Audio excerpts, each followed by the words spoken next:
Usapang totoo, walang preno. You under Vlogcaster, real talk lang, walang plastikan. Magandang araw mga ka-Wonder, welcome back sa ating YouTube channel, Wonder Vlogcaster po. Magandang gabi sa inyo lahat. Kanina, naglabas ang Sandigan Bayan ng warrant of arrest dito kay Jinggoy Estrada. Pero marami pong nadidismaya mga ka-Wonder. Kasi bakit? Dahil, of course, nilabas siya ng warrant of arrest, hoping daw na ito ay makukulong na. No? Pero alam natin ang itong kaso niya ay dalawa. May plunder at may graft. Para dun sa nagtatanong, kasi there are so many questions hanging. No? They were expecting that Senator Jinggoy will be sent to prison. But the fact is, hindi pa siya makulong. Dahil ang naglabas po ng kaso ay dito sa 2nd Division dyan, na may hawak ng kanyang kasong graft. At yung kaso niyang graft ay ito po available. Kaya siya po yung nagpriyansa dyan sa Sandigan Bayan, malapit lang po yan dito sa amin, ng 90,000 pesos. Kaya siya po yung malaya. Pero yung hawak ng 5th Division na plunder case niya ay wala pa hong decision. So yan po ang kinababad trip ng mga taong bayan. Mga questions na nakikita ko sa mga comments sa GC namin, sa mga tanong namin kanina nung umalis ako, pag-meet up ako, nag-usap-usap kami, kailan kaya ilalabas ng Sandigan itong kaso dyan sa plunder? May narinig naman tayong mga interview dito sa mga abogado, sa mga politicians, mga analyst, na anytime ilalabas daw yan. Ang problema, baka umabot pa yan mga ka-Wonder dito this coming Monday. At alam naman natin, kahit sabihin mo nakalock-in na itong minority, talagang loaded na sila, outnumbered sila . Meaning, etong sinasabi natin na pagbobotohan nila, itong Section 41C, yan pa rin ang ipipilit nitong mga majority. Dahil yan ang pinaka-concern nila ngayon. Dapat nga sabi nga ng isang narinig ko, narinig ko isang content creator, sabi niya, kapag walang quorum, uwian na. Dapat hindi, mali yun. May iba pang matters na dapat i-discuss na mahalaga. Sayang yung bayad, sayang yung oras. Tapos sa atin kayo, yun lang ina-expect nyo, kapag walang quorum, uwian na. Maybe exaggeration lang yun. Pero yung mga questions, mga ka-Wonder, na sinasabi ng mga narinig ko at nababasa ko at naitatanong sa aming kaninang forum, maraming tao na confused. Bakit naglabas na ng warrant itong sa graph niya? Bakit dito sa plunder wala pa? Makaka-attend pa ba siya ng session dyan sa Monday? Obviously, oo, kasi wala naman siyang plunder. Wala naman siyang warrant of arrest na non-bailable. Kasi itong plunder, mga ka-Wonder, non-bailable to. So, in other words, the question also is, can he still vote? Doon sa sinasabing controversial Senate rule, itong amending including Section 41C. Yan yung mga tinatanong at wino-worry ng ibang taong bayan. So, is this justice moving too slow? Yan po yung kinainis . Too slow? Or this is just a normal legal procedure kasi nga inaaral pang mabuti. So, ngayon mga ka-Wonder, yan, alam natin, given na yan, nakapag-piyansa na yan malamang, na nakapag-post na ng kanyang bail, at dahil yung kaso niya is bailable, at hindi siya na-detain, at siya ay malaya, and remains free sa kanyang pending trial, at yung whole departure nga, mga ka-Wonder, niyan ito, to travel restrictions, were also reportedly issued. Yan yung sinasabing bawal siya lumabas. At para sa kalinawan, mga ka-Wonder, dito sa warrant of arrest, para sa kalinawan natin, ito'y hindi automatically ibig sabihin ay mahabang detention, mga ka-Wonder. Na kung ang offense ay isang bailable, mga ka-Wonder, at na-bail naman, na-post naman yung bail niya, ng maaga, kagaya ng ginawa niya kanina, pumunta yan siguro dito sa Sandigan Bayan, yung accused, kagaya ni Jinggoy, mananatili siyang free o malaya habang tumutuloy yung kaso sa kanya, mga ka-Wonder. Ayon nga sa report, nakapag-bail na nga itong si Estrada. Pangalawang tanong, mga ka-Wonder, na kinalilito nga ng tao, na ine-expect ng taong bayan, na ine-expect nga na si Jinggoy ay ma-detain na agad, dahil sa laki nga ng kaso niya. At sa social media, ang daming mga nagre-react, no? Bakit malaya pa yan at nakapag-bail pa? Anong ginagawa ng 5th Division? No? Bakit makakapagtrabaho pa yan this coming Monday dyan sa Senado? Ito ba ay special treatment? Na naman, alam natin na way back in the 2000, nakasuhan na siya ng plunder, na-acquit.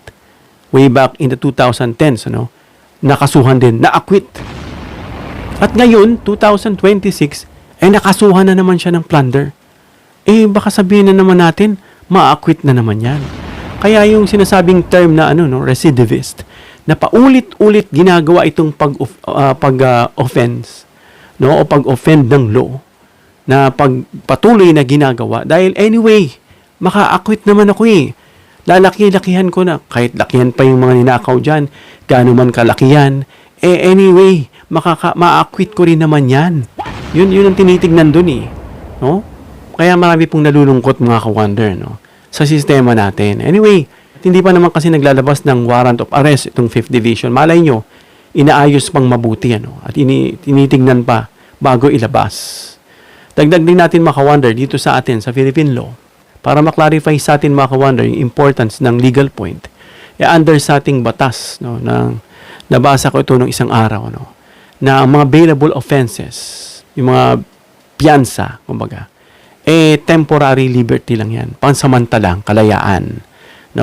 Yung pagpo-post gaya ng ginawa ni Jinggoy, yung pagbigay niya ng bail na 90,000, hindi ibig sabihin na inosente siya sa kanya o guilty siya.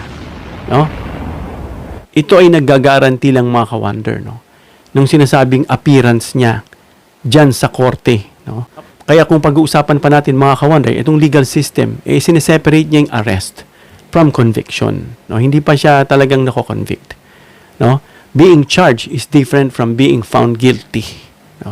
Kaya yun po yung para malinawan tayo. At isa pang tanong, ito yung pinakamalaking question mga ka-wonder. Bakit nga itong 5th Division hindi pa nag-issue ng warrant of arrest? While itong 2nd Division na humahawak ng graph niya, nakapag-release na. Maari nga, mas malaki kasi itong kaso niya dito sa plunder. This is non-bailable. Alam ko non-bailable yan. Pero may narinig ako sa isang professor na it may not be bailable, but it would be. Depende raw sa ebidensya. Kung hindi ganun kabigat, maari daw makapagpiyansa. Ayon dito sa professor na ito. At ang mga posibleng rason dyan, mga ka-wonder, o yung kahalagahan dito, sa ating analysis, pero hindi pa nga final fact, yung separation division. Magkahiwalay kasi yung 5th at saka yung 2nd Division sa sinasabing separate processes. Itong Sandigan Bayan kasi itong Sandigan Bayan Divisions, mga ka-wonder, they act independently. Yung 2nd Division ay nag-handle siya, mga ka-wonder, ng graft cases. Samantalang itong 5th Division, hinahawakan itong mga ka-wonder ay yung plunder case, Kaya yung bawat division na yan, mga ka-wonder, pinag-aaralan nila yan. Itong mga ebidensya, itong mga probable cause, itong procedural requirements, at saka yung resolution independently. Kaya medyo hindi parehas ang bilis. Kaya itong 1 division, mga ka-wonder, nag-issue ng warrant, hindi ibig sabihin na automatically na may force niya yung isang division, itong 5th. At the same time, sabay tayo, nakalabas ka na, tapos na kami, dapat sabay tayo, hindi, Bagamat mas mabigat kasi talaga itong plunder kaysa graph. This plunder, ang kanyang threshold is 50 million above, So, medyo mabigat yung kaso nitong plunder at non-bailable ito. Kaya masyado yung sinusuri. At maari ding dinidetermine pa ng korte itong probable cause na bago nga mag-issue, mga ka-wonder, ng warrant of arrest, yung mga judges ay dapat they personally determine probable cause. Kailangan i-review nila yan, yung complaints, yung mga evidence, yung mga affidavits, yung prosecution documents. Kailangan nila yan pag-aralan mabuti bago i-release tong warrant. At good question nga yan, mga ka-wonder, dito sa mga kausap ko kanina. Na is the 5th Division simply being careful? Itong may hawak na ng plunder niya? Or is the delay creating public suspicion? Yun kasi yung tumatakbo sa isip. Ano yan? Baka may na naman special treatment na naman. O baka nalagyan na naman yan. Yung tumatakbo sa isip ng tao. Kasi ang plunder po mga ka-wonder is more serious than graft. Plunder is generally, kagaya ng sinasabi natin kanina, na non-bailable yan. Kapag yung ebidensya o yung guilt ay malakas, no? At dahil dyan, mga ka-wonder, yung korte nga, they tend to move more carefully. Hindi sila bara-bara, pinag-aaralan nila mabuti. Mabigat o mas malalim o mas matindi yung kanilang pag-scrutinize, no? At yung mga legal consequences dyan, mga ka-wonder, yung kaparusahan dyan is larger o mas mabigat, no? Kaya nga ito ay non-bailable. At usually, mga ka-wonder, mas strict yung sinasabing judicial review pagdating dito sa plunder. At isa pang tanong na minuworry nga ng mga tao na gustong-gusto na nga ma-detain o makulong to si Jinggoy, itong pagdating ng Lunes. Dahil alam nila na kahit sabihin mong nakahanda na itong minority, makaka-attend pa rin itong si Jinggoy. Alam naman natin mga ka-wonder na outnumbered itong minority, no? Kahit lalo na pag pumasok na itong si Cheese na usually daw lagi nang absent. So legally mga ka-wonder, karapatan ni Jinggoy yan dahil hindi pa naman siya na-detain o na-aresto. Dapat sa constitution natin, ini-stipulate na rin yan eh. Pero nga, kasasabi lang natin na hindi ibig sabihin nag-bail siya. Siya ay guilty na or innocent, no? Yan yung kanyang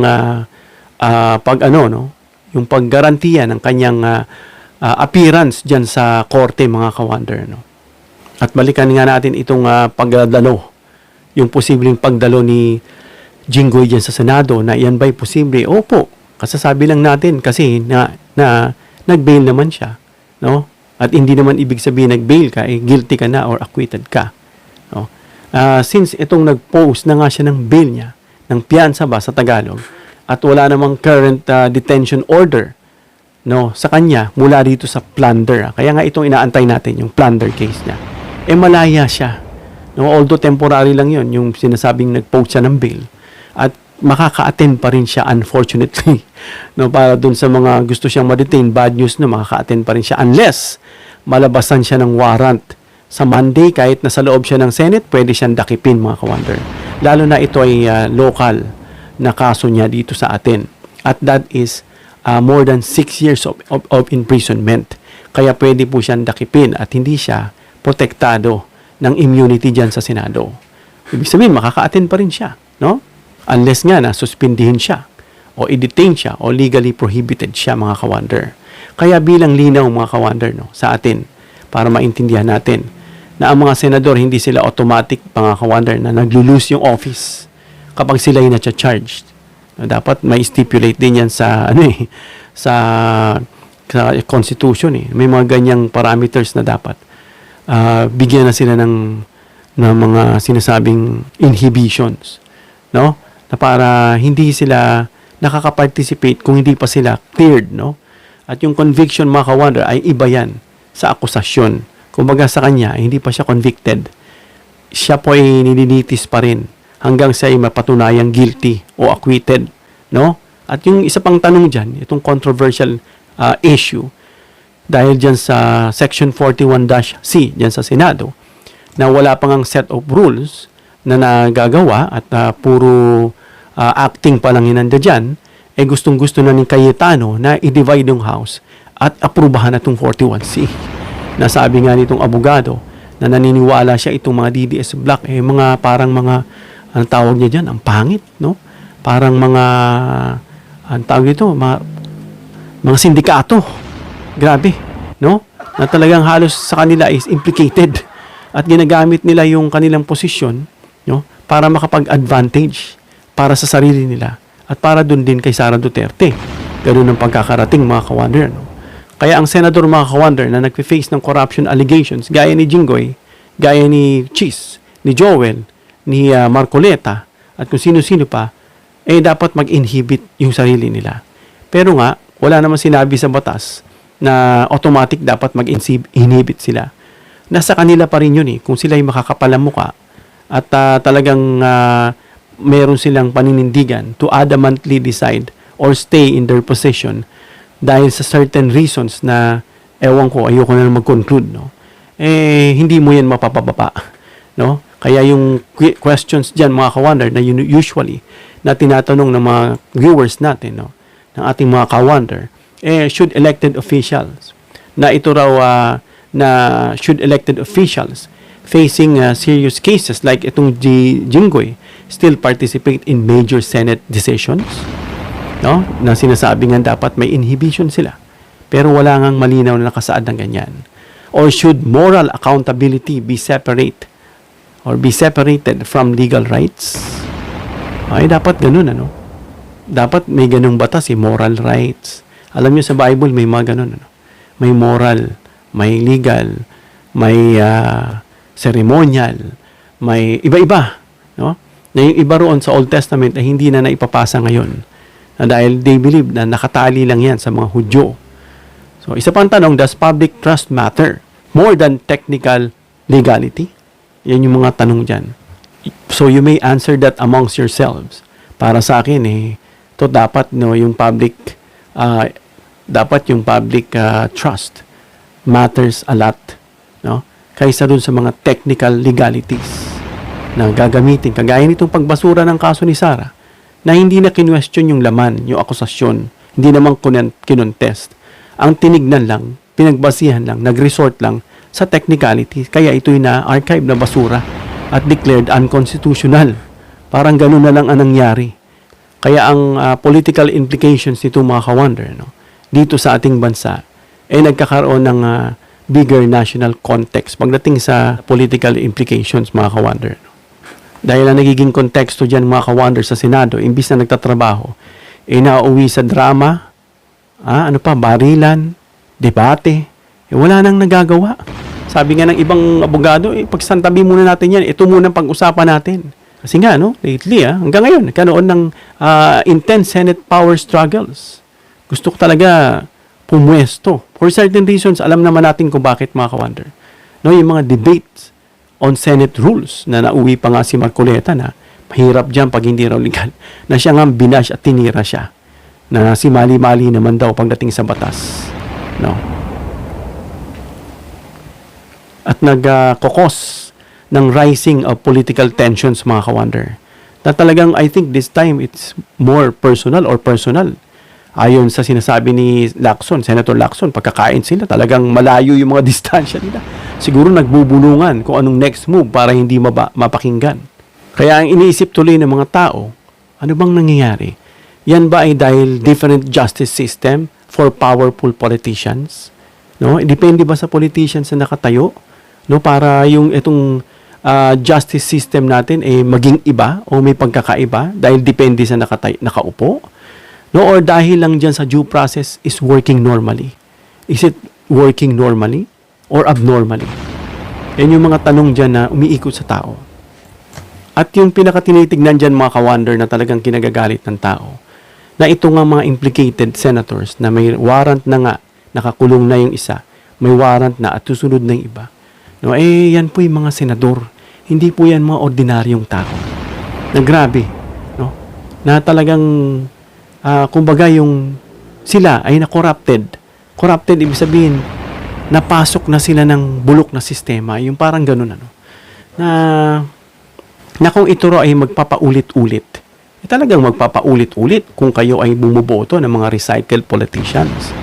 Yung pauulitin nga natin na paulit-ulit na may chronic disease when it comes sa mga kasong kinaharap nila. Uulit at uulitin lang yan. Kung babotohin nyo yung taong dapat hindi na botohin. Kaya wag natin sisihin, mga ka-wonder, minsan yung justice system.